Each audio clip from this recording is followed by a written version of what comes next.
Hello, everybody out there in the audio sphere, the video sphere, wherever you are on the internet. Welcome once again to your Friday edition, the weekly edition of Alley Talk here on Philly Sports Network. I am your host, Kyle Fisher, once again joined by my compatriot, Chris Babos, the wonderful five-tool player, jack of all trades over at Philly SN. And of course, we are joined by a new face, a newcomer. Might be new to your screens, but not new to our hearts because he's wonderful on social media. Brand new to the Phillies team over at PSN, though. Our guy, Ben Silver. Ben, how's it going today, man? It's going fantastic. Thank you, Kyle. I'm super excited to be here. Super excited to join this show. Super excited to talk some Phillies on what was not a very exciting week, but I'm ready to dive right into this because, oh boy, I have some thoughts. Well, it's good to have you, Ben. Chris, how we feeling? I know it was a rough week. I know you're busy with a lot of Flyers talk and NHL draft tonight, but glad you could join us today. How you feeling? Absolutely. Glad to have the distraction. A lot of nonsense going on in the NHL sphere at the moment. So glad to sit here and talk about the Philadelphia Phillies. And we have as many new members on the Phillies team as they did runs against the Astros. So that's always an exciting time, especially to add somebody, our own trade deadline edition, if you will, ahead of the MLB All-Star Game. So excited to have Ben on board. He debuted his first article. And listen to me pitching a promo for our new guy. Look at you. It's opening eye right here. He's had a good first article about Kepler, and it's always excited to have a good team. Look, big series coming up tonight. We'll get to it against Atlanta. Anytime you're battling in the NL East is important, but particularly after the offensive struggles, we'll call them, in Houston, it's going to be a massive series against the Braves this weekend. Yeah, offensive struggles or offensive struggles, depending on how you look at it. Oh, it was very offensive. It was very offensive. I wrote the post game for every single one of those games. You so did. That's a torturous task, man. oh boy. But you know what? It's an honor to be able to write the Phillies post games. So look, it's the middle of June, or end of June rather. They'll be fine. They're near the top of the NL East. Relax, everyone. Relax. Mm-hmm. It's a long season. It's not a 16-game Eagles season where every game is life and death. That's not how baseball works. Yeah, and I feel like it's okay to be mad because, like, I watch those games. I'm like pacing back and forth throughout my house, like slamming on like door frames, and I'm very much a optimist when they're not playing and a pessimist when they are playing. I think the Phillies are going to lose every game mid-game. And as soon as the game is over, I'm like, well, the Phillies have just as good a chance to win the World Series as anyone. And you also got to remember this team's going to look a lot different in less than a month. Even July 27th at this point, I think the Phillies are going to have made at least one or two moves. I think they're picking up at minimum 2 relievers, if not 3 or 4, especially based on the moves they made last year with, say, Tanner Banks coming in, some low leverage guys to shore things up. But my biggest concern, at least for the deadline, is adding someone like Cedric Mullins, who I see as, a Brandon Marsh type plus like 10%. I don't want another. I like Brandon Marsh. I just don't think we need another one. That makes sense. We'll get into some of the trade deadline talk. Jeff Passan from ESPN and a few writers there put together their top 50 as far as values concerned, available players, linked Philadelphia as a potential fit for quite a few of those guys. But then you hear David Dombrowski on Starkville this week with Jason Stark over at The Athletic, and maybe some of those fits wouldn't necessarily be within his plans. Is he just doing GM and baseball, head of baseball operations talk and not trying to reveal too much? Or is that really how he feels? That's kind of one of the things that I challenged, just released before this. I did a little retrospective on the first half of the season since we're now through 81 games. And it's, is it gamesmanship, or is he really ignoring some of the things that are plaguing this team, that have plagued this team in the past and seem to have been amplified this year? So we'll get into that. But before we do, because that's more of a look forward, I want to take a look back at the week that was, right? Everybody knows, unless you've been under a rock, how rough this series against the Astros was these past few days. They were swept by Houston despite stellar pitching performances from their 3 starters and the bullpen. allowing just 5 runs over 3 games.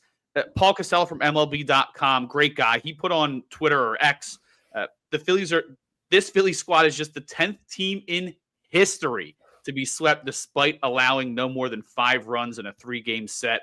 Really rough feeling, especially coming off of that home series against the Mets where they retook first place in the division, took advantage of a struggling Mets squad, and the vibes were at an all-time high this season for a team beating their rival, taking 2 of 3, putting up big runs in 2 of those 3 games.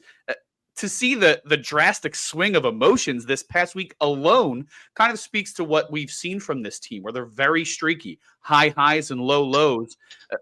Ben, I know that you and I were just talking about the Mets series a little bit. How crazy is it to see that swing from what we saw over the weekend versus what we've seen the last couple of days in Houston? I mean, am I going to get, beat up here for just saying that's baseball? Like, the best teams lose games sometimes, and, we can all be upset at the offense.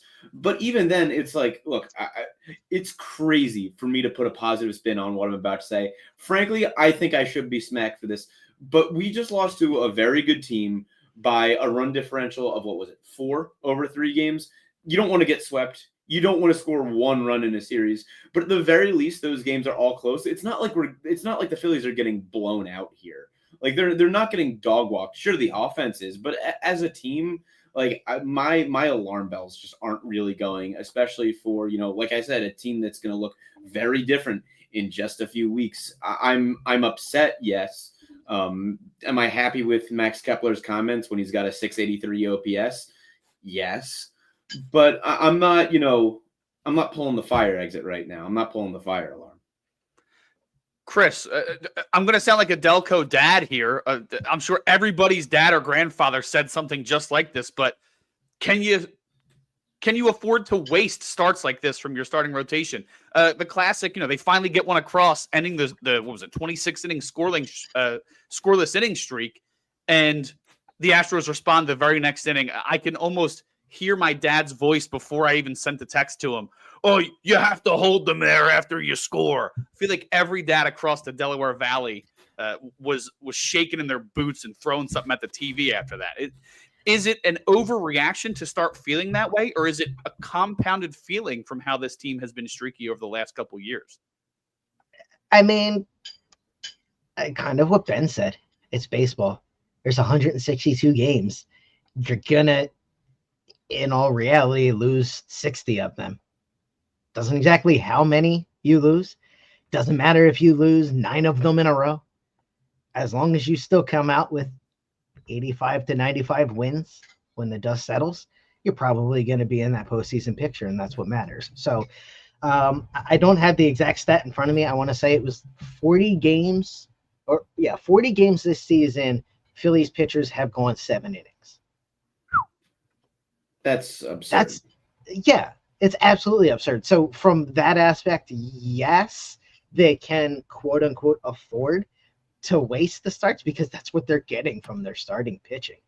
It's not, you're not seeing that around the rest of the major leagues, but you're seeing that in Philadelphia. Starters going 5-6 innings almost every night. And when they don't, it's like, what's wrong with them? Mm-hmm. Again, we go back to that's just baseball.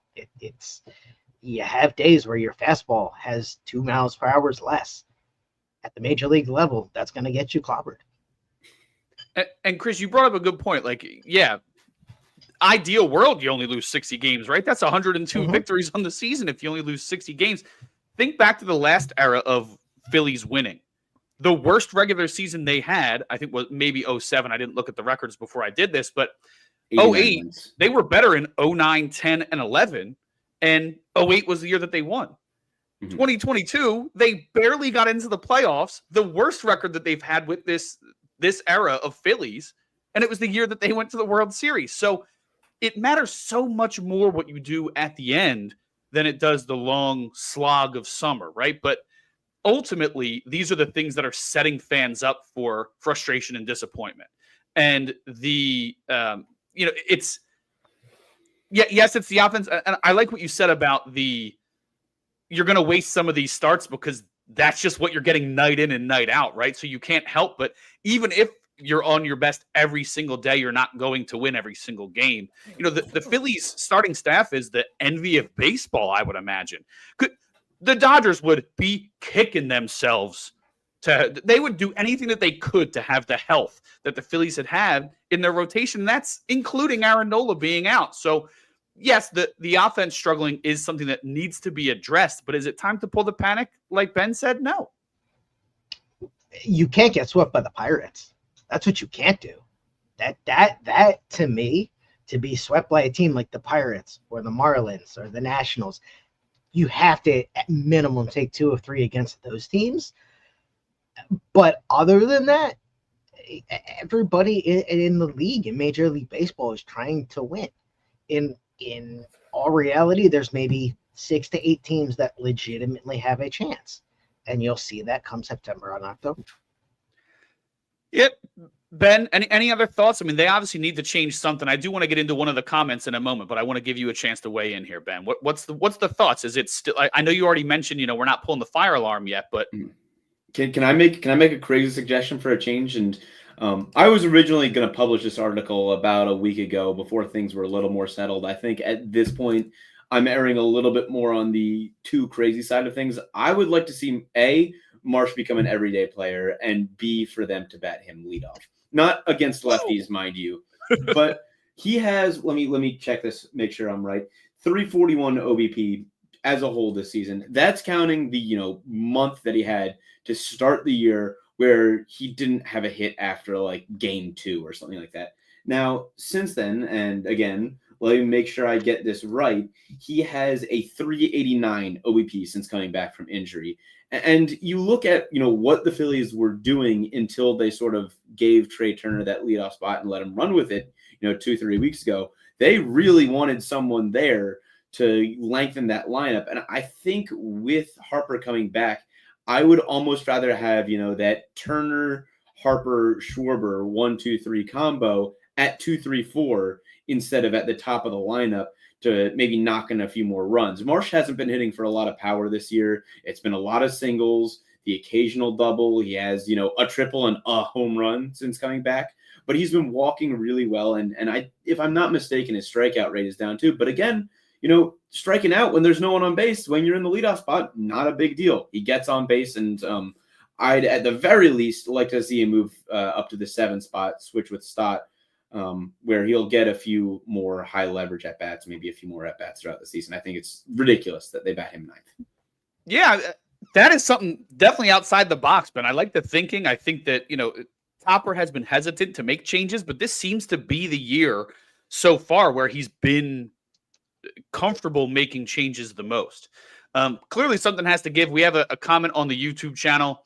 They should be frustrated. The bats have been a problem and have degraded for the last few seasons. So I have a couple notes, and I'll let you guys respond in a second. But he's right. The offense has been a big problem. Let's look. Runs per game, they're about middle of the pack. For an offense that makes this much money and has this much star power, you would think a little bit better. They have 4.57 runs per game. That's good for 11th in the league. They've scored 7+ runs 27 times, which is the 3rd most. But they've also been shut out 6 times, which is more than they were shut out all season last season. So it's really just highs and lows all over the place. Like I was mentioning earlier, they changed their approach in the offseason, and it shows to an extent.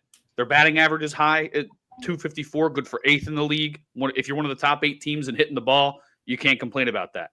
Their on-base percentage is the best it's been since 2010, that powerhouse offense. They have a 328 on-base percentage, good for 4th in the league. Here's where things get difficult. They have a 399 slug. When you think Nick Castellanos, now I know he's not in the lineup right now, but when you think Castellanos and Harper and Schwarber and Turner, and JT, you don't think middle of the pack slugging. They're 367 versus left-handed starters when it comes to slugging. 390 versus starting pitchers overall. So a little bit better against relievers, as we saw early in the season. But that started to even out. They need something, whether it's a spark, whether it's a different approach by an individual hitter. Somebody needs to start taking advantage of these left-handed hitters. The drop-off in slug versus the on-base is huge to me. They need somebody besides Bryce Harper, because we know that he's the showman. We know that he comes up in the big moment and lives for the moment. We need somebody on this roster who can deliver a dagger when these guys get on base. How many times have we seen second and third, bases loaded, no runs cross the plate?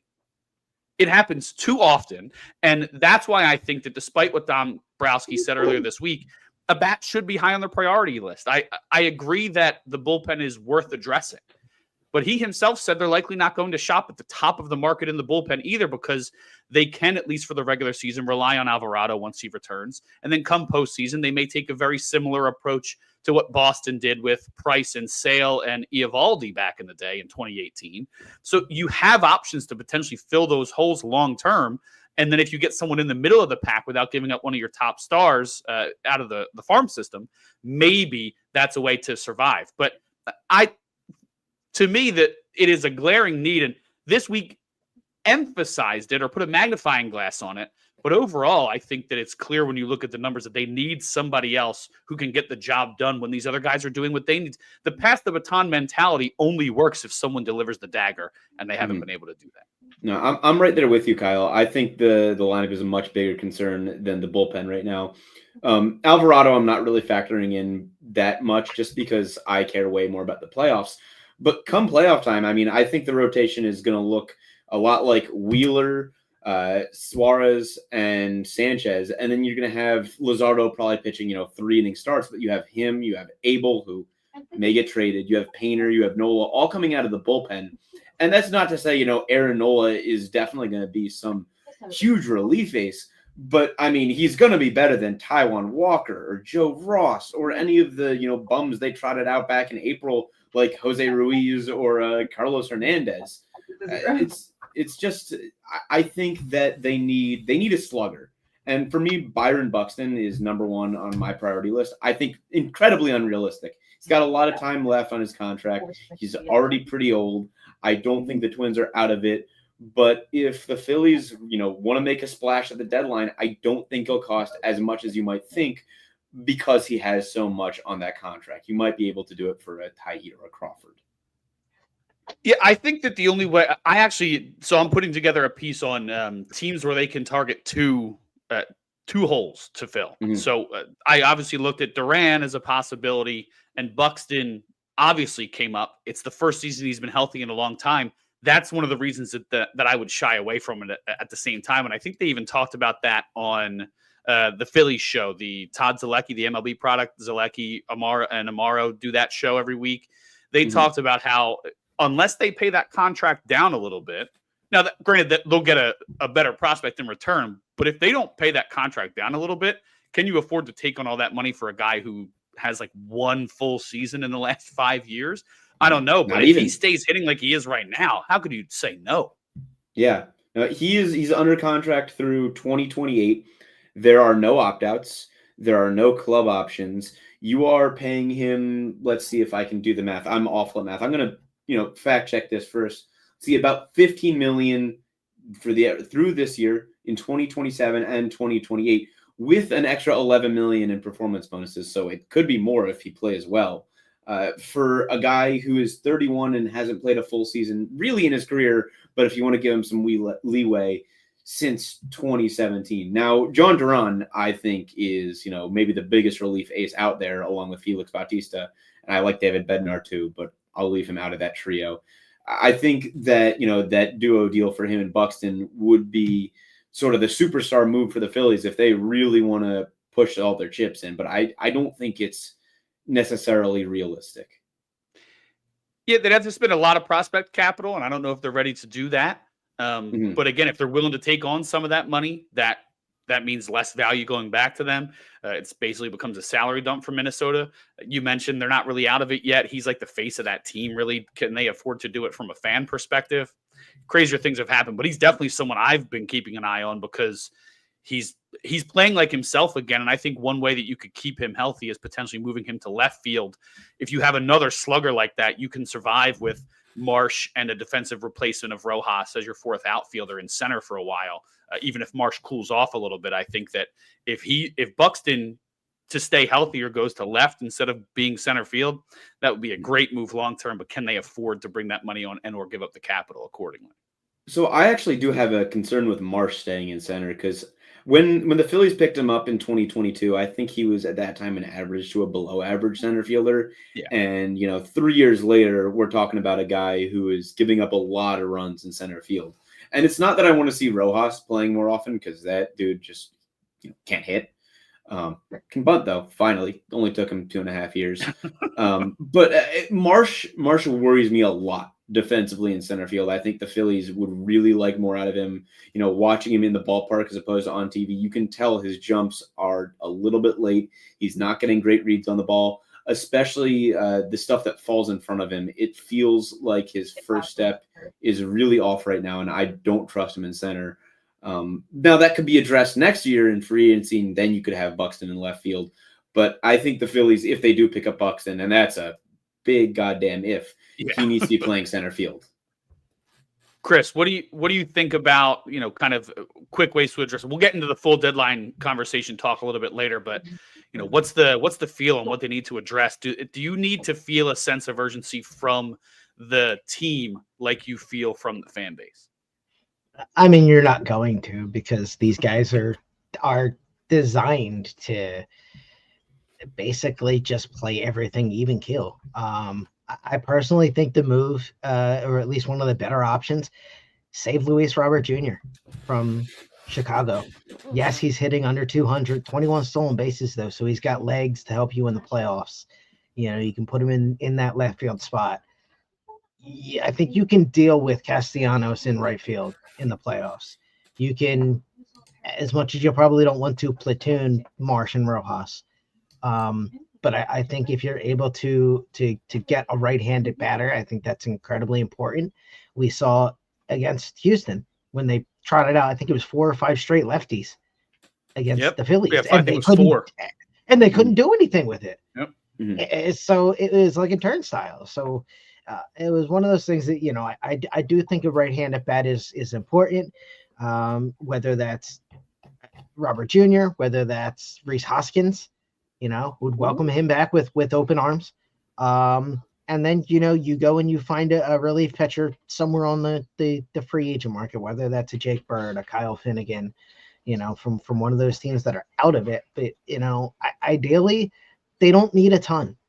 Everything that the Phillies have is basically already here.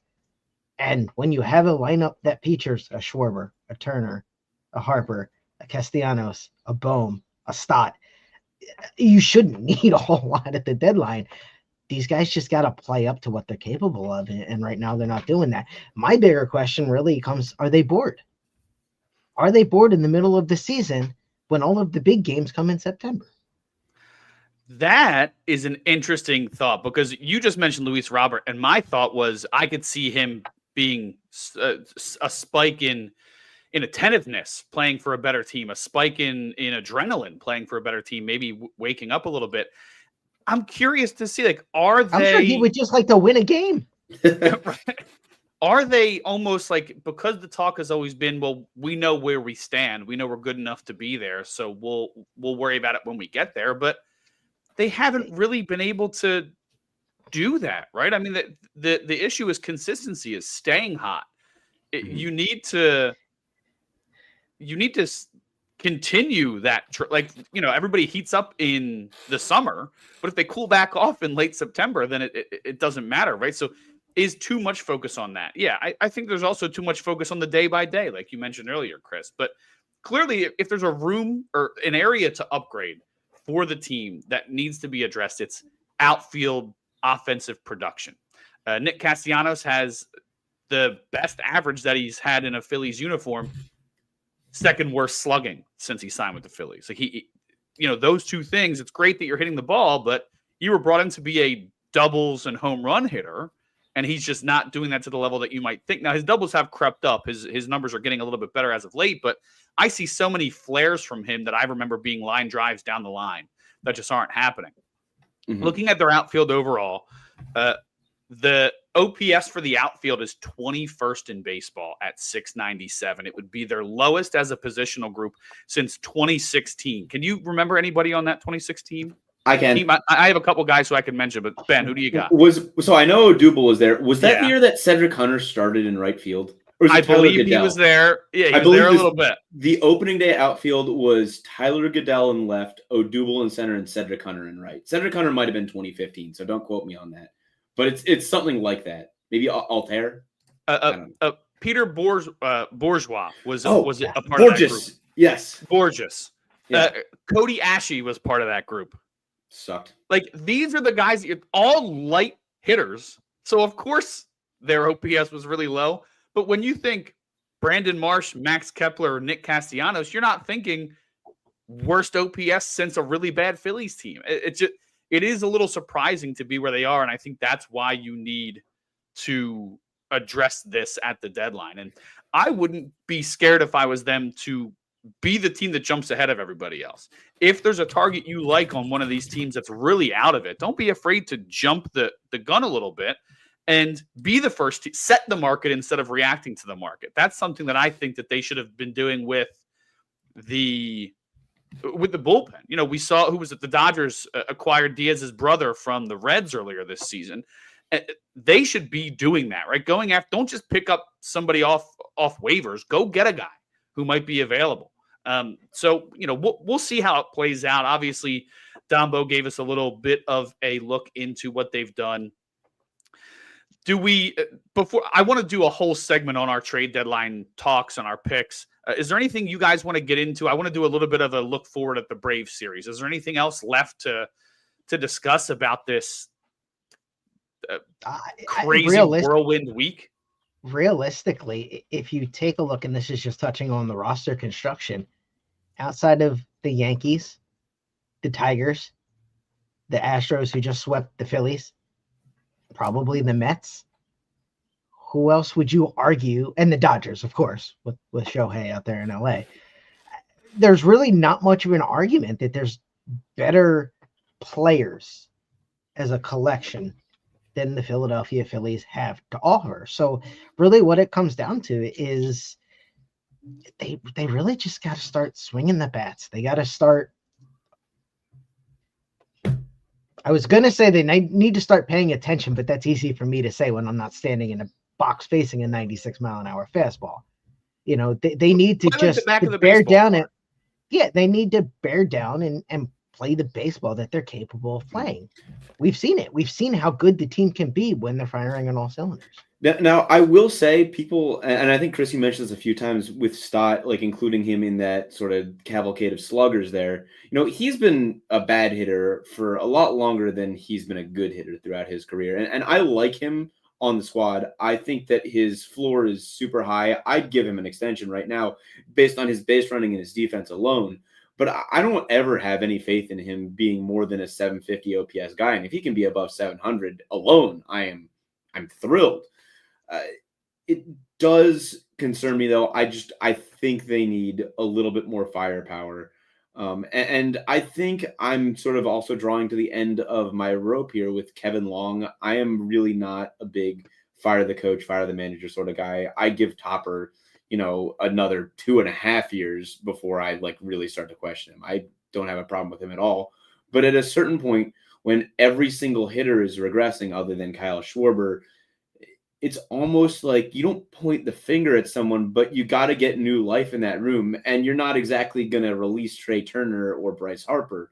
I think that Kevin Long probably has to be the first guy to go. And if they're still hitting at the clip they're hitting at right now in, say, August, you know, maybe you find someone to step in the dugout and bring a little more energy like, say, Charlie Manuel did in 2019. No, that didn't turn out great, but nevertheless. Yeah, look what happened in 22, right? Girardi, everybody likes him, fine coach, players coach. Somebody had to be the scapegoat, and it's not going to be Rob Thompson. So could Kevin Long be the guy? And the tough part is yes, their slug has gone down, but the other areas have improved so much. They basically retransformed Trey Turner into the same guy he was a couple years ago, maybe a little less home runs, but you know they've been making strides in certain areas and falling very short in others. So I agree with you that I'm not over the Kevin Long situation. I think that he's obviously a really good hitting coach. At some point, just like Topper has said a lot, and Dombrowski said in the past, it comes down to the hitters executing. We know what they've done. We know when we're down at the ballpark, they work their tails off. some of the guys who you would think are struggling the most, it's not for lack of effort. Nick Castellanos is the first guy out there every day. Brandon Marsh shortly behind him. Anytime I see anybody struggling, they are out there early the next day, and they're out there early for weeks. So the guys are putting the work in. It's just not clicking. And what do you need? Right? Like Ben said, do you need a different voice or an additional voice? Maybe that's something they'll have to look into, but we'll have to see how it plays out. I hate to be like that, but the NL is really strong this year, much stronger than the AL, so they're going to have to do something to stay in this race and keep themselves above board. Yeah, bear in mind, every other team in the majors is also trying to win. Yeah, well, exactly. And also league-wide offense is down too. At a certain point, you got to look at what everyone else is doing, and not a lot of guys are hitting home runs right now. And that's not to say a 26-point drop in slugging from last year is explained just by that, but it does mean something, I'd say. And I think the Phillies are clearly hitting worse than they were last year. But I think you can put a little bit of credit on the dead balls. Now, I'd like to see more home runs from, Castellanos for sure, from Kepler even, especially from JT too, who's like on pace for like 10 home runs this year. Same for Castellanos, on pace for 16. But I'd like to see more from a lot of these guys. Yeah. The only person on the team who's on pace for more than 20 home runs is Kyle Schwarber, and he already has more than 20 home runs. Like, he's the only guy putting the ball into the stands at the moment. And you're right. I know that this has been disputed, but Andrew McCutchen talked about he has it on record that the balls are a little different this year. So offense has been down. It's something that if you don't know that, if you're not really tuned into that information, you might not be able to lean on those things as a reasonable way to react to a struggling offense. But yeah, I mean, it's like you said, that the offense is down across the league. One team who has really struggled offensively this year is the Atlanta Braves, and the Phillies are headed to Atlanta this coming weekend. When I looked at the schedule for the Braves about a week or two ago, I thought that the National League East had a chance to bury the Braves for good.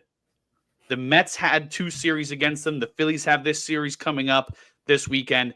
Both teams playing really well at the time. I was like, they can put this team down and eliminate them, because we know what they can do in a short series. If their offense plays anything like it did 2 years ago, they are a force to be reckoned with. And all of a sudden, they take 4 of 6 from the Mets in the 2, or 5 of 7 from the Mets over the 2 series, and they're playing pretty decent baseball coming in. They play well at home. They are going to have to face a Phillies team that's looking to pick up the pieces after getting their butts handed to them in Houston.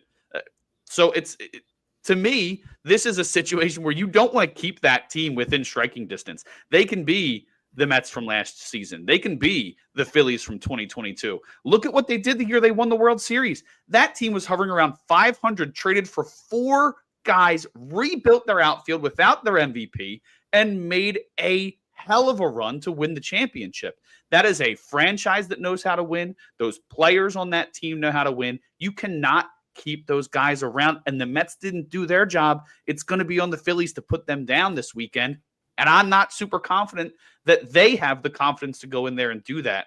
How are we feeling about this Braves matchup over the weekend?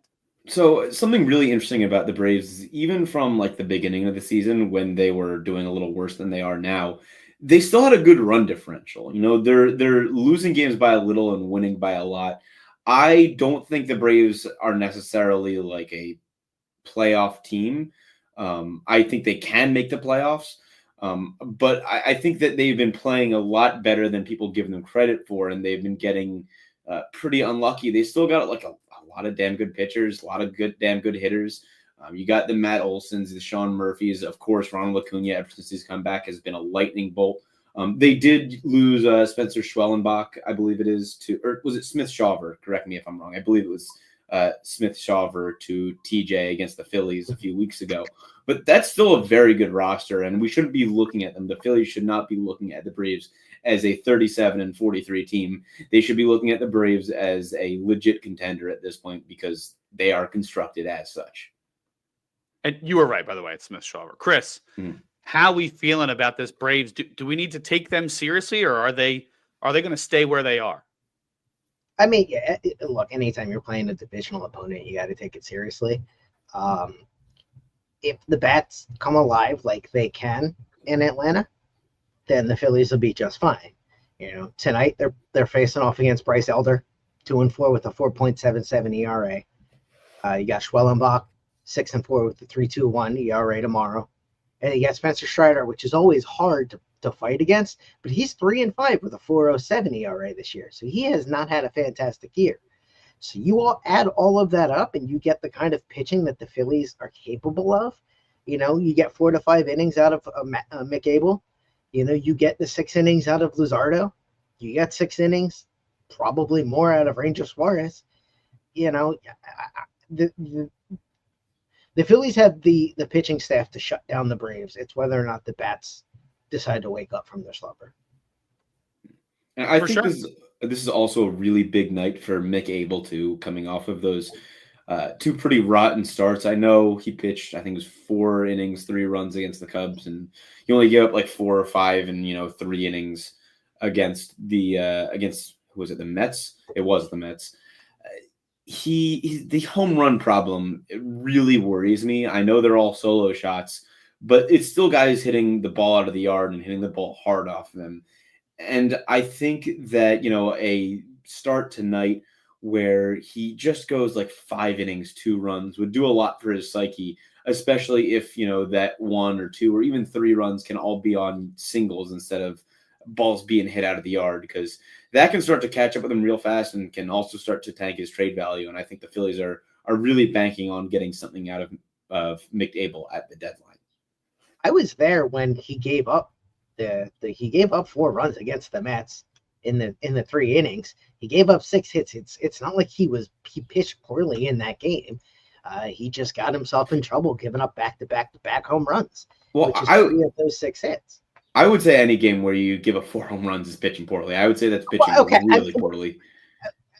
In those particular at-bats, yes, I would agree with that, but I don't think you can discount all 6 innings of work over the 3 I'm particularly looking at the 3 at-bats in the middle where he gave up the back-to-back home runs, because really all he was trying to do was locate his fastball, and unfortunately who he was trying to locate it against was your Lindors, your Nemos, and your and your Sotos. So, again, it's not to give him a reprieve in any way, but he didn't come out and give 11 hits, 7 runs up against the Mets. It was 6 hits and 4 runs. You want to keep those outings down to where you're not giving up those home runs. But if they're solo home runs, I'm better with him making those mistakes solo than with runners on base. Yes, but I'm not really sure that's something you can control. Like, I think the Mets were sort of sitting on the fastball that night. They're telling their guys to spit on anything that's got spin. And, if a team-wide strategy is going to do that against you and they can just wait for you to throw the fastball and then, mollywop it when you do, I think that's a big problem. He needs to, work on his command there. And that's not to say to discount his earlier starts against the Pirates and whoever he started against in the second game that I just can't remember right now. Blue Jays, I believe. Blue Jays, thank you. The great starts in their own right, but it's something to be concerned about, giving up 7 home runs. I'm not even just saying over 2 games, but over his first 5 starts. That is a big problem for me, and it's something to watch out for, because if you have problems with a long ball, that's not something that can be solved easily. You can't just magically luck into having all of them be solo shots. Guys will be on base as the luck starts to turn a little bit. Yeah, Ben, I like the point that you make that a decent outing, even not a great outing, but a decent outing would do wonders for his psyche, keeping him on track to continue to be that strong fill-in for Aaron Nola, or to be the stopgap before Andrew Painter's ready if they're going to move him at the deadline. You need him to get his confidence back to keep his value high if you're going to use him either later in the season, out of the pen, if you're going to use him because Nola just never gets ready, keeps hitting a setback, or if you're going to use him at the deadline, you need him confident and playing well regardless. So I like that thought process a lot. And that's something that, Chris, you kind of hinted at earlier. When people get too wrapped up in the day by day, It's a very long season. You can't treat it like an Eagles season. Mick Abel should be thinking about, what can I do to improve right now and take that forward? Not, oh man, the team is failing, I need to step up today and change our fortunes, right? That is putting too much pressure on yourself. Bobby, it's a need for him to do well either way tonight, and he could. He's shown flashes that he can play pretty well. One thing we have in the comments I wanted to share real quick. Well, getting back to the lack of offense talk, Phillies are one of 4 teams that have only one player with double-digit homers. The other teams, and look away if you're not excited and you hate these team names, the White Sox, the Pirates, the Reds, 3 lowly franchises, 3 not very good teams at the moment. The Reds are playing okay. They're only 2.5 out of the wild card, but that's not because they're hitting the ball out of the ballpark. So when you see those 3 teams, it's a little concerning, and clearly that's something that they're going to need to address. Alex hopping back in the comments, he saw the comment from John Fisher. Never want to be lumped in with those 3 teams. I agree. Before we move it, anything else on the Braves? I feel comfortable that they can take 2 out of 3, but I want to see them reassert themselves tonight. I think setting the tone tonight, even if you lose another one over the weekend, even though looking at the pitching matchups, you would think that tonight would be the one that they would lose, but you don't want to start with a 4th loss in a row. If they can come out like gangbusters tonight and hold on to a victory, I'm feeling pretty good about them winning another series before they return home. Anything else on the Braves before we get into our trade deadline talk in the second half of the show? I did really briefly want to touch on that comment from John about the White Sox, the Pirates, and the Reds. Thanks for pulling that back up. Yep. I think that is, it's not fair to say that it's cherry picked, but the Phillies do have 3 guys with 9 home runs right now. That is Harper, Turner, and Kepler.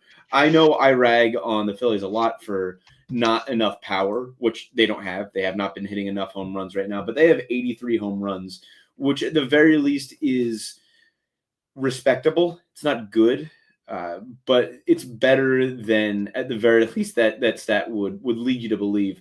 No offense, John. I think it's a pretty cool thing to bring up, but I don't think it's necessarily fair to group the Phillies offense with squads like that, even acknowledging that the Phillies offense should be giving them not just more, but a heck of a lot more.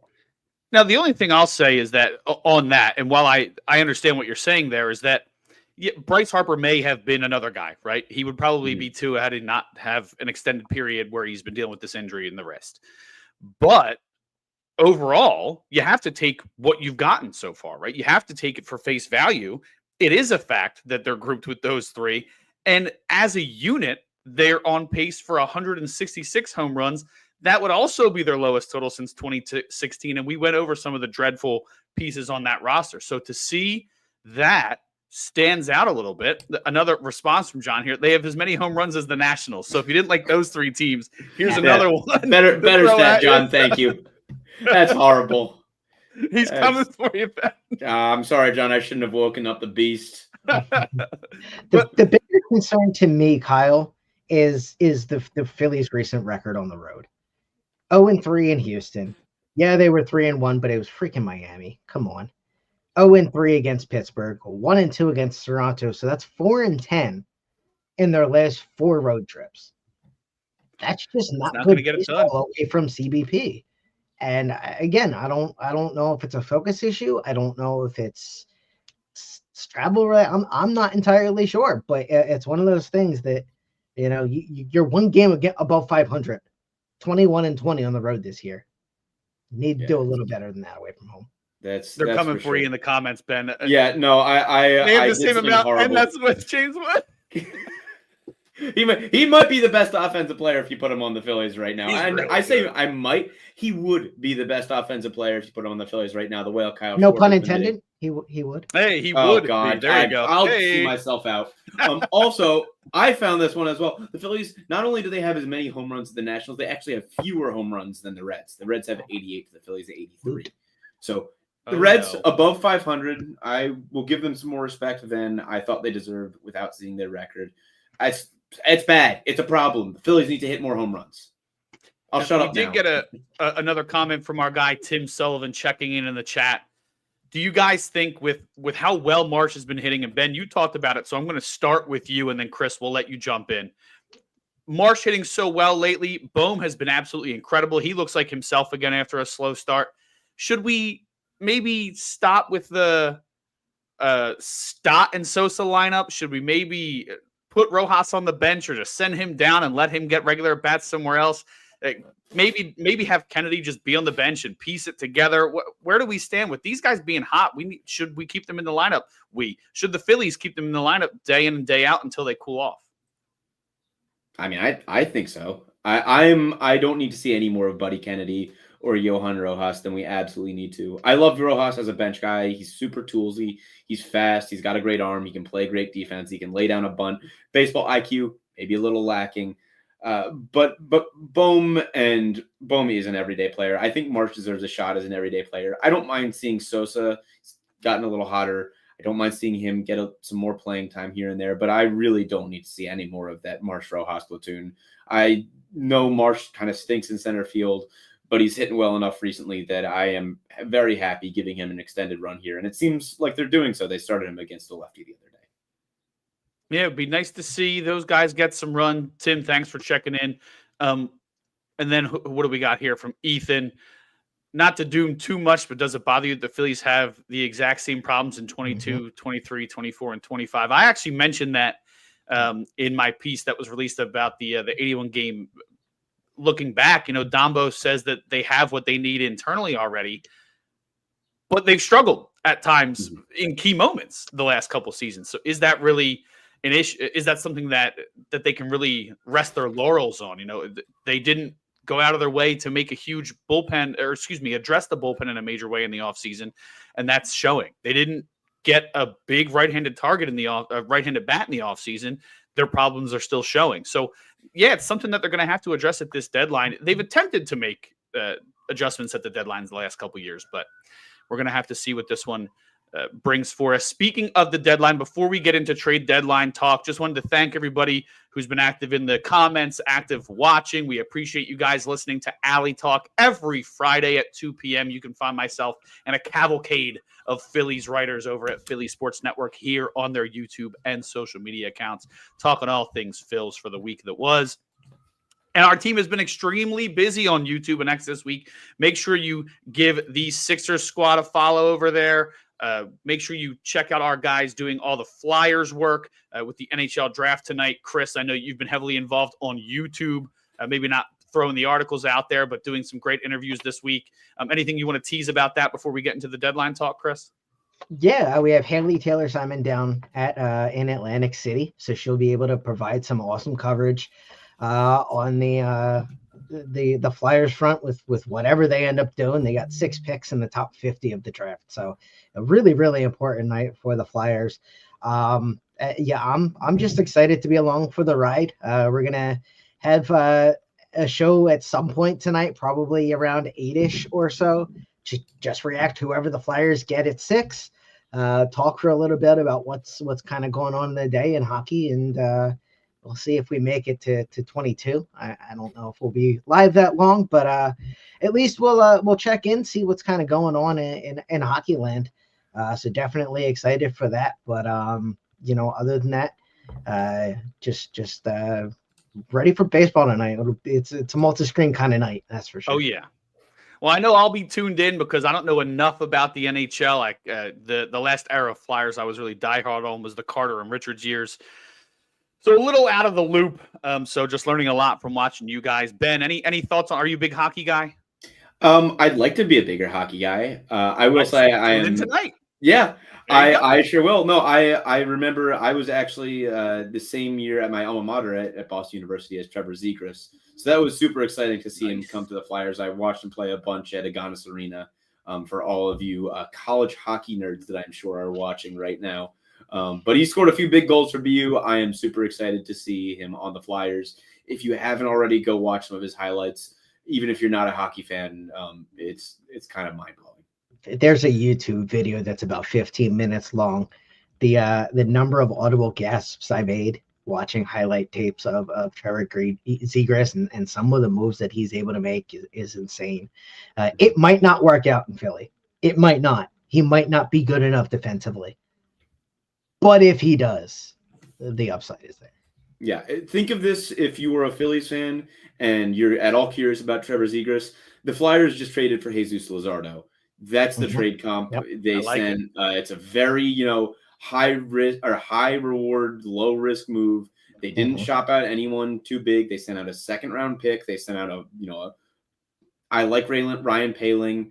I'm not really sure what the comp is, but he's like a back end of the bullpen guy. If you're curious for the Phils, what he might be, he's like the equivalent. They sent a Rojas. Yeah, exactly. I would give him a Rojas, like a bench bat or somebody that could platoon, but he's going to come in and help the team, but he's not going to be a star level player. If you are watching the NHL draft tonight, be very excited if the Flyers select James Higgins. I don't know enough to say anything else, but go watch. The Flyers have 3 first-round picks. It's going to be exciting. And whenever hockey talk starts, I like to channel my inner Chance the Rapper from that SNL skit. You know what they say about hockey? Let's do that hockey. So I'm excited for the stream tonight, Chris. But let's get back to giving the people what they want, what they came here for on Alley Talk. A little Phillies talk. And, of course, right now, before we close out the show, we're talking MLB trade deadline. There was a lot of big news as far as articles were concerned. We teased both of them earlier. Jeff Passan and the staff over at ESPN releasing their top 50 value who could be available. And they linked about 11 or 12 guys to the Phillies as potential fits. And then, of course, we heard about Dombrowski's interview on the Starkville podcast. Great podcast over there. Give it a listen and read the article if you haven't just yet. But, boys, I'm going to start with the Passan article. And then at one point before we wrap up, we are going to get into guys that aren't on this list necessarily, or maybe some add-ons to guys on this list. But I want to get through the article just looking at the guys who were linked. We're only going to look at that. It was a list of 50 names. Guys who could potentially be traded and what their value would be, who they were linked to. So for the Phillies, we'll go top value on the list, linked to the Phillies, Jarren Duran, outfielder from the Boston Red Sox. That would be huge value, having a down season. But overall, we knew what he did last year. That would be incredible to add to this lineup. Looking at the next guy up, Johan Duran, the closer from the Twins. He has a couple years of control left, might cost a lot, but he is one of the most dynamic bullpen pieces in the league. Same with the next guy on the list, Emmanuel Clase. We all know he a little bit of a worse year than last year, but he was possibly the best pitcher in baseball all of last season. Incredible. I think he had an under 1 ERA for a very, very long period of time during the regular season. You already mentioned the next 2 guys on the list, Ben. Felix Bautista and Cedric Mullins from down in Baltimore. Both of those guys could potentially be on the trade market. Both guys would fit some of the Phillies' needs. Pete Fairbanks, again, Tampa Bay not quite out of it, but their closer, Pete Fairbanks, has been a guy who's been listed as potentially linked to Philly from before the season even starting. Going back to Boston, the electric Aroldis Chapman seems to be aging with the best grace anyone's ever aged with as far as pitching is concerned, throwing 102, 105 miles an hour. You already mentioned this, Chris. Luis Robert Jr. maybe having the worst season of his career so far, brings pop, speed, and a glove, something that would fit in nicely with the Phillies.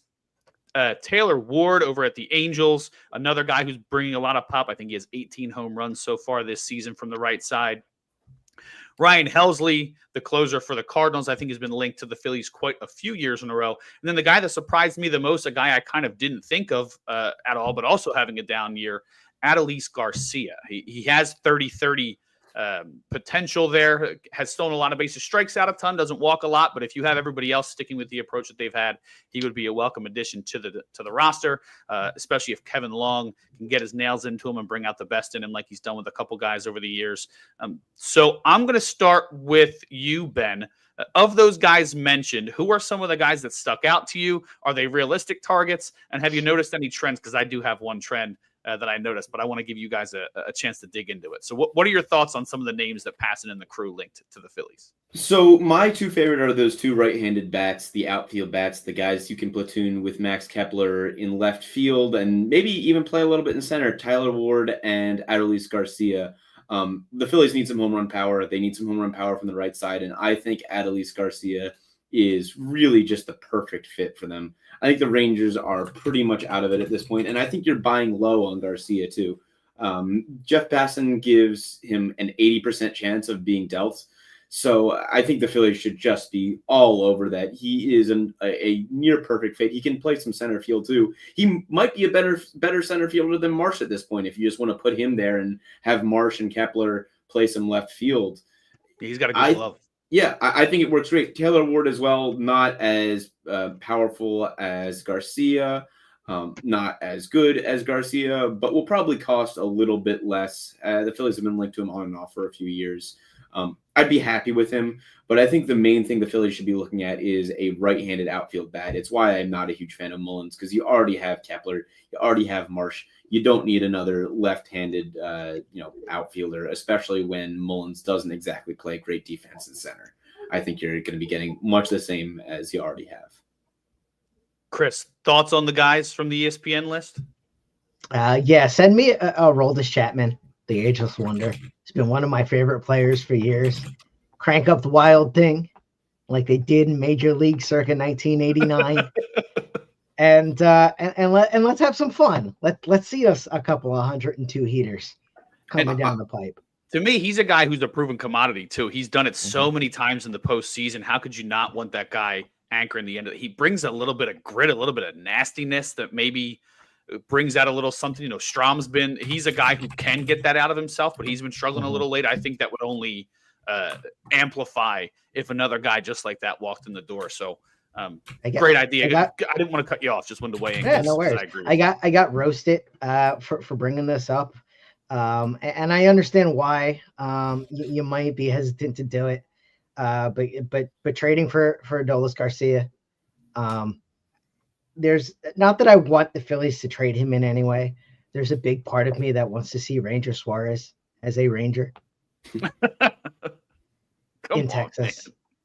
So there's just something that's terrible. It's just something so perfect about that. Look, the Phillies are not trading Ranger Suarez. Can we that is awful. He's been so they're good. not going to re-sign Ranger Suarez. They might re-sign him. Win this year. If they're going all in on this year, Might is not good enough. But nevertheless, they're going to give him the qualifying offer, and he will decline the qualifying offer. We'll get the Phillies a first-round pick if they don't trade him. The return would have to be astronomical. That first-round pick is good. What, 4 years from now? Yeah, it doesn't matter. I know it's what you can get. You're essentially trading him for a prospect by keeping him. And I also want to touch on Chapman as well. I like Chapman as a pitcher. I would love him on this team. But frankly, I really don't need the Phillies to bring in another domestic abuser after bringing in Yuri Familia. I'll give you that. I know it's not strictly baseball talk, but it makes it harder for me, at least, to root for them, to watch them. I know it was a long time ago. I don't know Chapman personally, but it does upset me. And I think it was something great that Howie Roseman mentioned a few months ago, how the Eagles try to stay away from that. He believes, you can build a great team without ever signing someone like that. So I'd like to see Dombrowski, even though I know he won't, work to what Howie said. Yeah, I mean, that you would alienate part of your fan base for sure. There's those who wouldn't care, but obviously that's something that you would that I would personally feel a certain type of way about, even if the results on the field were really strong and what the team needed to succeed on the field. Obviously, I would still feel a certain type of way about it when it comes to my morals and off the field. So that's a good point that you bring up, Ben. One of the guys that was mentioned, so I wouldn't, again, I'm not trading Ranger, but I'm going to bring up Alex's comment. Chris, would you trade Ranger for Jarren Duran? I would. Maybe if they throw in Chapman too, maybe I'll consider it then, but. Look, I mean, again, I'm not saying that we should jump at the chance to remove the best pitcher from the roster. You don't trade him for anything. But I think it's a surplus that the Phillies could turn to in order to improve the roster. Because in professional sports, you have to give something to get something. That's correct. Just the nature of the beast. So when I look at how the playoffs is structured, you need 3 to 4 starters, generally speaking. Yes, pitching depth is always important. Generally speaking, you need 3 to 4 starters. I think even without Ranger Suarez, the Phillies have that. He's their game 2 starter. What was that? He's their game 2 starter, though. I get trading a game 4 starter or a game 5 starter if he's on an expiring contract. If Nola is healthy, Nola can. Do you be a trust good Nola pitcher. as much as you trust Ranger? Ranger has an ERA below 2 in the postseason in his career. I mean, yeah, He's arguably do one I of the trust- best postseason pitchers of all do I time. trust him He'd be as one of the much? jack of all No. trade guys. You could No, run him out of the bullpen even because he's done I it don't before. trust him as much, but he's an option. And if Ranger Suarez is going to get you something that's serviceable, I think it's worth exploring, if nothing else. Why would you not see in this? I wouldn't in this hang world the for phone me, up. Go ahead. Sorry. No, you're fine. I was just getting in with that one liner. I wouldn't hang the phone up because, like, you have to listen, right? You need a bat. No, of course. You have to listen. I'm not jumping at the opportunity to get rid of your best pitcher, but you know, if it's we saw what happened last year. Amazing first half. If he slows down, is all of this really worth a discussion? I don't anticipate that happening, but nonetheless, we have a month to evaluate, and I also don't think that Boston would want Ranger. They're not to say completely out of it, but they're not exactly in it right now. I don't know what 2 months of an elite, potentially ace level starter would necessarily do for them over a center fielder who they have 2.5 or 3.5 years of team control left. Yeah. I think if you're sending Ranger, you're more sending him to a team like the Twins, who are a little more into it and are looking to make a postseason push for a guy like Buxton, perhaps, where they have more of a surplus in the outfield. Not that the Twins necessarily do. I don't know that much about their roster. You could always send them to Anaheim for Mike Trout. Can we mention that? Can we be saying that? Can we be giving the people false hope? But so one thing that I've noticed looking at that article is there seems to be a trend among all of the hitters. Yes, they're all hitters who could be available and would have decent value looking at what they've done traditionally. But they and a few other names that have been either connected to the Phillies over the years or fans have been hopeful about are all struggling right now. We talked about Garcia. I think he would be a great fit, and hopefully, same idea, he would get a rejuvenated coming to a team that's in the middle of a postseason fight. But 9 home runs, exactly what you already have. Taylor Ward is hitting like 216, and he has reverse splits. He kills righties, and they need help against lefties. Not that I'm saying I wouldn't take the home runs. I'd probably put him out there almost every day. I think that's anomalous. But like he's having a down year. Luis Robert having the worst year of his career. Jarren Duran, a much worse season this season than last year. Even some other guys like Tyler O'Neill, Ramon Laureano, and Cedric Mullins all have been mentioned from Baltimore at various times. They're all having bad years. It is really eye-opening to see. Like you said, offense is down across the board, so there's not an obvious place to go to improve this roster. There's not even a litany of available guys where you can pick one from a certain tier. It's obviously going to depend on what happens in the next month or so, but there's not many places to turn to, and that's one of the things that Dombrowski mentioned. Maybe we do have to go internal. Could Justin Crawford be a piece? Sure, he could be fun, but he's like maybe a little bit better version of Johan Rojas right now. He's not a guy who hits the ball in the air. They need guys who are hitting the ball in the air, and he's not going to give them that. Is Evan Miller ready yet? I don't think so. Matt Kemp was the big power. Otto Kemp was the big power guy down in AAA. He hasn't shown that at the major league level yet. I just don't know what they can do internally, but he's mentioned it. And Chris, you mentioned they can put guys, they have a depth of starting pitching. He already mentioned this week that they would look to do what Boston did in 2018, move those pitchers to the bullpen in the postseason. He views Alvarado as a guy who can help them survive the regular season, and then he views his starting pitching depth as pieces to use come the postseason. That's what makes me think he's not going to be shopping at the top, right? The Clase and Duran, they're going to take a lot because they have 2 years of control beyond this season. Those are guys that you're going to have to give up a ton to do that. I don't think he's going to want to give up Mick Abel, Aiden Miller, Justin Crawford to go get one of those guys, because it's going to be one of the 3 guys I just mentioned plus, right? You're not just going to give up Aiden Miller and get 2.5 seasons of an elite closer. Someone else is going to outbid you, even if that's decent value on the surface. So I don't know. There's not that I know of, Alex. I'm going to bring up the comment from Alex again. Thanks for hopping in the chat. There's one deal that I think would solve both problems, but I don't know what it would take to get done. Mm-hmm. Okay. That is with the team formerly out of Oakland. Out there in Sacramento, you've got Brent Roker. I know it's not going to happen, but you got Brent Roker, right fielder. Yeah, Mason Miller, closer. Figure it out. Get that They done. missed their opportunity Two last birds, year. one stone. Yeah, that was the bigger thing. I think that opportunity. Rooker should have never left Philadelphia after that series. I agree. I think, again, that's not looking into their stats or anything like that. But if there's a team that kind of matches, hey, this team matches perfectly what the Phillies need, they have it. It's whether or not the Phillies have what the A's would be looking back for that kind of a package, if they're even entertaining options on it at this point at all. I don't think they would be, and I think if they are, I'm not sure the Phillies even have the prospect capital. It would be Crawford, Miller, Painter, Abel plus for Rooker and Miller. Miller has I mean, 4.5 years of control left, and Rooker has I wouldn't be opposed to an Abel Crawford starting package, but if you're saying it's taking all four of them, then yeah, that's way too much. Yeah, I think it would be for both of those guys. There's a lot of team control left on both of them. Yeah. The only but I like Alex's comment because it makes you think, like, is there another guy that I don't think there's anybody else disgruntled out there, at least not publicly, right? We've heard more. I have a comments buy low candidate. Mike Trout? Oh no, but or not even a buy low candidate. Harry Ford, catcher out in Seattle. He's buried behind Cal Riley, who has now bashed 40 home runs. He hasn't exactly made the majors yet, but he's a pretty highly touted prospect. I want to say he's in their top 5. And the Phillies need a catcher. Because if you weren't aware, JT Realmuto is a free agent at the end of the year. Yes, Garrett Stubbs, as much as we all love the party guy, ain't going to get it done alongside Rafael Marchand, which, again, I don't think they'd go into the season with that combo anyway, but that's basically what they'd be looking like. So being able to buy on somebody that's kind of blocked in the system like Ford, I would think would be a good move. Chris, do you know anything about his defense? Because I have no idea if he's a good defensive catcher. Honestly, I hadn't really looked that deep into it.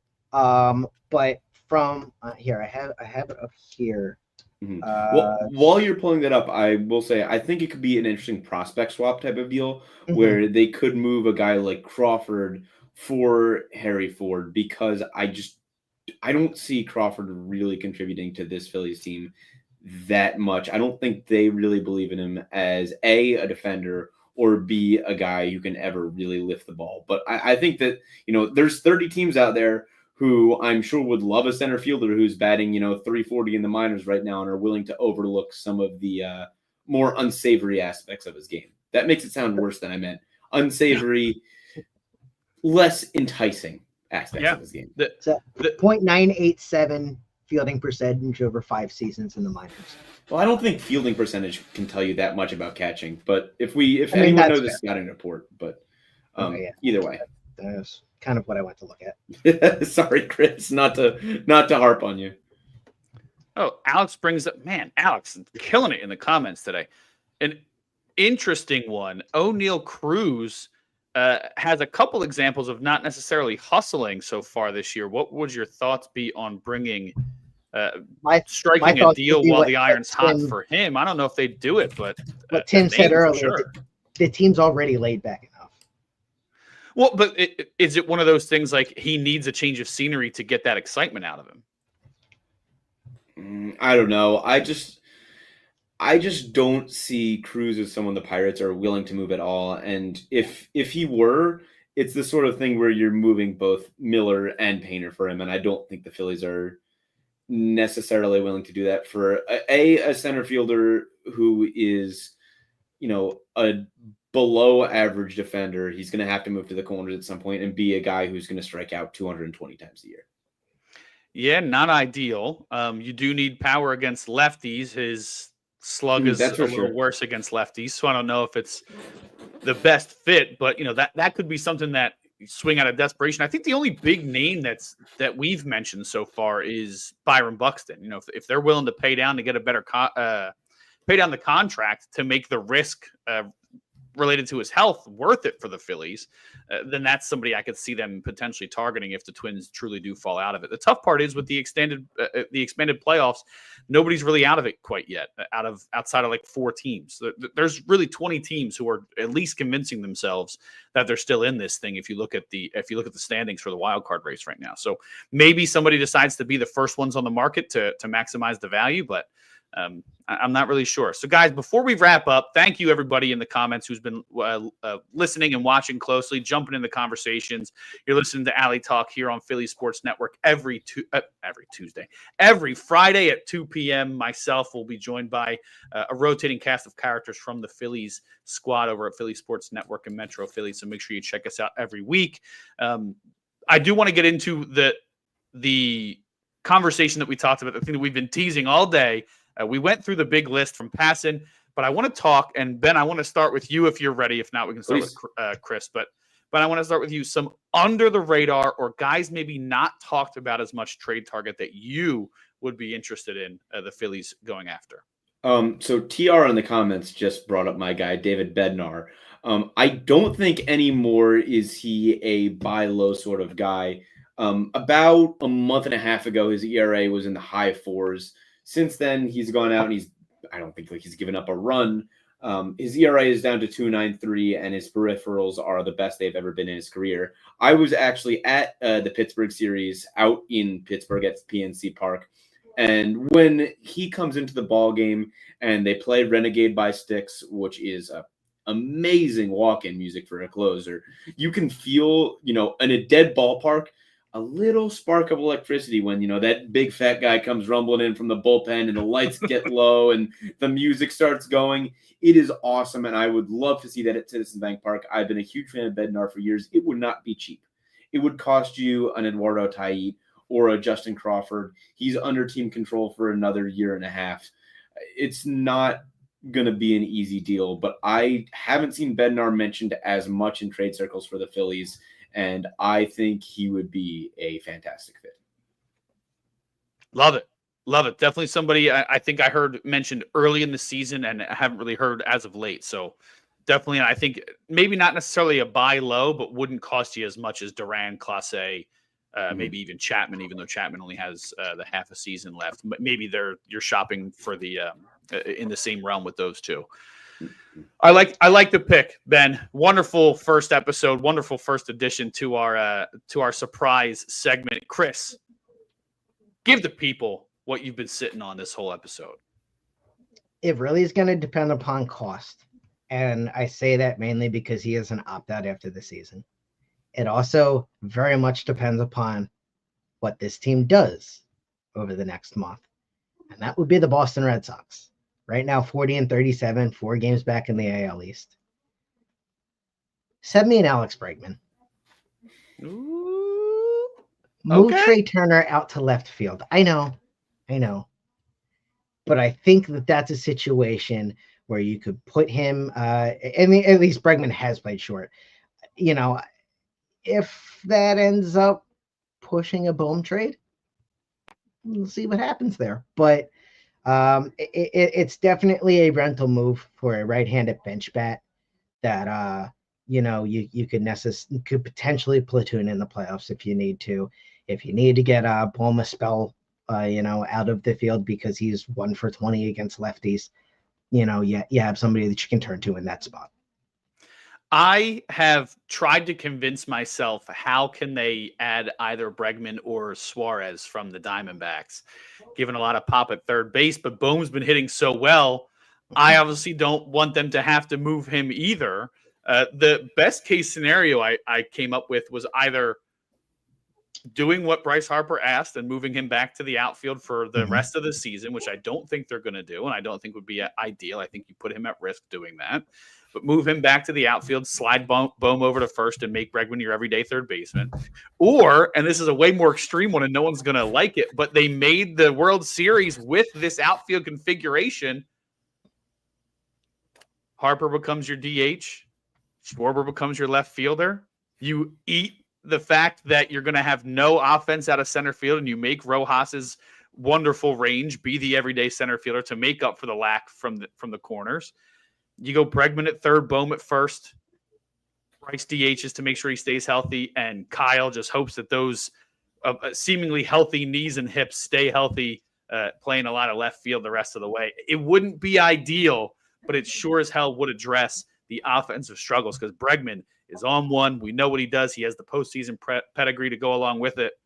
Suarez, same idea. But neither one of those guys, first off, Chris, before I move on, Love the idea. Did you have anybody else under the radar that you were looking at, or somebody who hasn't been mentioned a ton? Class A. I thought he was under the radar. He clearly is not. No. And then Duran, who was already mentioned. I thought was a good pickup out of Minnesota.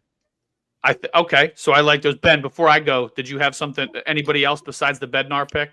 Was Phil Maton mentioned in the past article? Bringing back Phil Maton. So, his brother Nick Maton, right? Nick. That's right. That's right. His brother was Nick. Right. Who actually induced Phil Maton to break his hand on a locker following the final game of the 2022 season in a meaningless game for both the Phillies and the Astros. This. Yeah, Maton goes into the clubhouse, breaks his hand in the locker, out for the entire postseason, all because his brother got a hit off him. This year, he has a 1.76 ERA with the Cardinals and a 1.97 FIP. He has not a lot of home run. He is striking out 12 batters per 9. He is on an expiring contract, and the Cardinals, unfortunately, are surging. It was a lot more interesting as a trade about 2 weeks ago when the Cardinals were, 36 and 34 than they are at 44 and 38. But nevertheless, if the Cardinals fall out of it a little bit, I think Phil Maton I would be more interested in than Ryan Helsley. I think he'd be a little bit cheaper. That's fair. TR hopping in the comments. Gregory Soto reunion. What about a Sir Anthony Dominguez reunion? Huh? Anybody? Anybody bringing back the old faithfuls? Hey, no slander on Sir Anthony. He was fantastic until last year.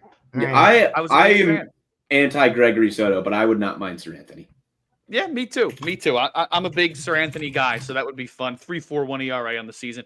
But and Alex, I'm gonna bring up your comment in a moment because it's been, I think you've put it in 3 or 4 times this week. You put it in last week. You put it in the week before. This has been the combination that has been my under the radar. It's basically the whole reason that I thought of doing the piece. 2 birds with 1 stone, or two targets from one team, I guess be literal. That's probably better. My under the radar, Hunter Goodman and Jake Bird from the Colorado Rockies. They don't even know what they're doing over there. Cue the Trump clip from earlier this week, but they don't know what they're doing over there. They have botched so many people, so many things. Jake Bird, a guy who is and should be available, having a great season. He has what is the number? I had it written down and I deleted a 2.62 ERA. He's under team control for a little bit longer. He should be available. Not only does he have a 2.62 ERA, his FIP is 2.49. So pitching very close, not a whole lot of luck involved there for Bird. They need they need help at the back of the bullpen. He's somebody who I would go out of my way to target. Another right-hander. We talk about some of the options that they have to send to the bullpen later down the road. They're left-handed out of the pitching staff, unless you're moving Abel or Painter down there, and I don't think they're going to. You have Alvarado returning, at least for the regular season, another left-hander to go with Strami. They need somebody else that they can rely on from the right side, and I think Jake Bird fits that. And what Hunter Goodman does is also a 2-for-1 within himself, guys. Hunter Goodman, he is playing very well this season. He has a 5.12 slug this season. He's a right-handed bat. He's young under team control. He can play the outfield. He can play the corner outfield pretty well from what I've seen on tape, but don't know what the analytics say. But what I've seen on tape, he's played pretty well. He has a 4.61 career slug. He's very young, can develop. Oh, and by the way, the guy catches. He's a catcher. Maybe not a long-term catcher, but if you're talking about needing someone, in case they don't re-sign JT Realmuto, in case they don't re-sign JT Realmuto, you have a guy who can be a stopgap in Goodman. He's done it at the major league level. I can't believe that this guy isn't being talked about more, and maybe it's because he's so young, under team control, doesn't cost a lot, so why would Colorado give him up? But if you can offer some high-end potential back, why wouldn't they? They don't know what they're doing. They've done stuff like this a ton. Yes, I'm getting on my soapbox. I feel like I'm on one of the major radio stations the way I'm acting right now, but I can't believe that more people haven't mentioned these guys. Hunter Goodman and Jake Bird would be such a great grab from this team at the deadline. Yes, Goodman is young, but he does fill a need. He's hitting very well. He's hitting very well against lefties in his career. Fits exactly what they need from the offensive end. And if you get desperate and you don't end up bringing JT back, he can be the stopgap between now and when Tait is ready. I think that is a wonderful combination. Alex, thank you. I'm sure you've been dying to get this in for the last 3 weeks, and we finally got it there. Guys, thoughts? Am I crazy for thinking that that could be a good fit? Am I overvaluating Hunter Goodman? I worry about his longevity. I think he's kind of overperforming a little bit right now, and I don't think he's necessarily that good at catcher, and I think Horsfield is helping him a little bit. That said, he can play outfield this year. If the Rockies are willing to do something stupid, which they've shown in the past that they are, and you can, get him for, a Justin Crawford without having to give up your Aiden Millers or your Andrew Painters, then yeah, sure. But I think he's going to cost a lot more than just those low-level top 100 prospects. I think you're going to need to really be shipping out a lot for him, and I don't necessarily trust him well enough to ship out Aiden Miller or Andrew Painter. Yeah, I'm not shipping either. Well, maybe. See, I'm so iffy on Crawford, and maybe this is my MLB The Show brain, but I'm not a huge fan of defense first players who don't lift the ball. Well, he's also not a defense first guy. Stage. His defense is not very good in center field. They're going to have to move him to the corners within 3 or 4 years of him being promoted, at least if the scouting reports are to be believed. His defense just isn't there in center field yet. And that's something that could improve, but you're right. Sure. From everything that I've seen, it's long term. Maybe that's not the place for him. Man, the center field's just been a hole for them for a long time, hasn't it? Oof, really has. It's like guy I almost added on here, but they're in a wild card position right now. Was a Dalton Varsho. If the Blue Jays really fell out of it, or next year, because he's a free agent after next season, not after this season. Thinking of guys, I was really trying to look at like who's going to be a free agent next year, who's going to be a free agent the year after. So I think that that would be somebody to target to fill that center field need in the future. But we're talking this season, he's not going anywhere. I'm willing to sacrifice if I can get somebody. He has 14 home runs. We mentioned Ward has 18 home runs. If you can get Pop in the corner in left field, I'm willing to put what feels like a hole offensively in center, as long as they're really good defensively. And he's not the perfect defender, but Rojas is the strongest defender that they have in center field. So I think that could be something worth looking into. A comment here at the 0 hour, Ramon Laureano from Baltimore. This season, not necessarily doing that great. I'd have to bring it up where I did have it up earlier, and of course I didn't write it down. Kyle, Laureano, I will say he is doing much better this season. He's got an 811 OPS right now. Okay, 811 OPS, 484 slug. He's 9 homers, but again, if you put him in this lineup, it's you have more to worry about than him. So if he can do it, he's shown 20-plus homer potential in the past. The one thing I would say, his splits just this season, I'm talking, not career, but just this season, his splits are very reverse from what I remember. I want to look it up to confirm. Versus lefties, he's slugging. Where is it? Versus left-handers, he's slugging 288. Not ideal when you need somebody who can hit left-handed hitting, or left-handed pitching rather. But anybody with a little bit of pop can help, and he's a guy who's shown 24. Or I think he has a season with 24 homers when he was with Oakland. Again, 9. We keep talking about the 9 versus 10. John, it's almost contradicting yourself. We left out some of the guys on the Phillies with 9 home runs. This guy has 9 homers. But you're right. It still would rank second on the team. And I think that with a guy like him, a guy like Garcia, if they're not the focal point in a lineup, like they might be closer to, I know that they have better people in Baltimore, and obviously Seager's the best on Texas. But if some of these guys, if they're not the first, the second, the third guy you need to worry about, sometimes that can lead to better opportunities when you're the 4th or 5th guy in a lineup, almost an afterthought. So definitely worth looking at. I think that should be an option. Not my pick for under the radar, but John, we'll hook it up. Maybe he'll be a guy that I put in that piece that we mentioned that'll be releasing early next week. So anybody else that you guys have thought of, or anybody we've been researching during the show? I feel like we're on a roll, so I don't necessarily want to wrap up, but we've been we've been going out. We've gone long. Typically, the show's about an hour. So I want to get any last thoughts in before we wrap up. Chris, I know you probably got to jump out of here in a second. But yeah, I do. I'm basically up against it, but no, I don't really have anybody else at this time. Yeah, I think we touched on just about everyone that I wanted to mention. We mentioned a lot of names, that's for sure, Ben. So, guys, I think we're going to stop it there. We appreciate the love and the support. Remember, every Friday, 2 p.m., Alley Talk right here. Make sure you come back to Philly Sports Network on YouTube tonight for the Flyers show covering all things NHL draft. That 6th pick should be very interesting to watch. Our girl, Haley Simon, will be down in AC covering the draft in person. You'll see Chris back here. Are you on the stream tonight, Chris? Yep, it awesome. should be so you'll me. see Chris's wonderful face a little later I have tonight. a special guest on the way. I'm waiting for confirmation. We should have a special little guest. tease, baby, little tease. That's what we call it in the industry. Ben, got to tell you, wonderful debut episode. Not only is it great to have you on Alley Talk today, it's great to have you as part of the Phillies team moving forward. Make sure to keep your eyes glued on Philadelphia Sport or PhillySportsNetwork.com for all your Phillies stuff. Make sure you give us a follow down there. All of our handles are under our beautiful faces, and then we have the social handles for the main accounts down below. We appreciate the love. We appreciate the attention. Remember, make sure you hop in the comments whenever you do watch the show. We love having back and forth with you guys.